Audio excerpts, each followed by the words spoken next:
everyone. Cooking time. Hello everyone. It's cooking time.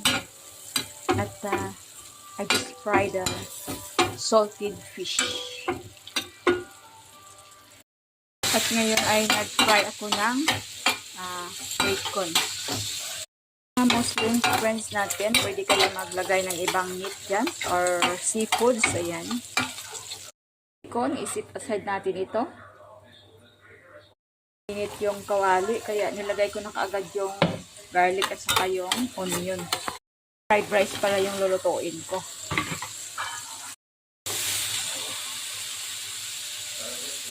Nilagay ko na yung lahat ng vegetables. Ayan, mixed vegetables. Pala yan. Lagyan ko ito ng mushroom seasoning. Maglagay ako ng itlog dito. Ayan, itlog. At ito na, nalagay ko na pala yung kanin.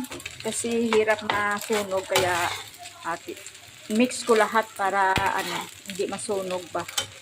So, ayan, luto na. At nilagyan ko na siya ng ginisa mix. Sarap-sarap nito guys. Itong bacon.